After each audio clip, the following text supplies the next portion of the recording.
আমার হাতে মূলত যে ফোনটি রয়েছে সেই ফোনটির মডেল হচ্ছে স্যামসাং গ্যালাক্সি A10।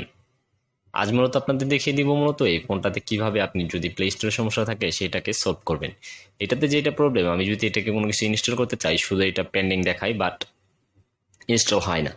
এই ক্ষেত্রে আপনাকে যেটা করতে হবে সেটা হচ্ছে আপনার ফোনের প্রথমে যদি ফোন স্টোরেজটা খালি না থাকে সেক্ষেত্রে আপনার ফোন স্টোরেজটাকে কিন্তু অবশ্যই খালি রাখতে হবে।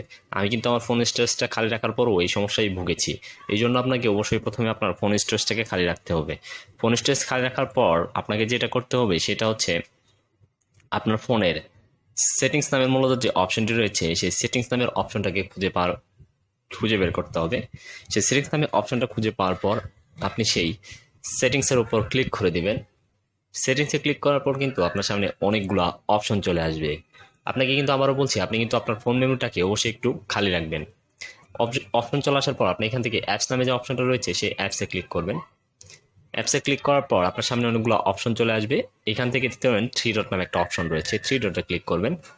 থ্রি ডটে ক্লিক করার পর আপনার এখান থেকে একটা অপশন দেখাবে, সেটা হচ্ছে থ্রি ডটে ক্লিক করছি আমি। থ্রি ডটে ক্লিক করার পর এখান থেকে স্ক্রল ডাউন করব, এখানে গুগল প্লে স্টোর নামে একটা অপশন রয়েছে, আমি সেই গুগল প্লে স্টোরে ক্লিক করব। গুগল প্লে স্টোরে ক্লিক করার পর এখানে ফোর্স স্টপ নামে একটা অপশন দেখতে পাবেন, আপনি সেই ফোর্স স্টপে ক্লিক করে দিবেন।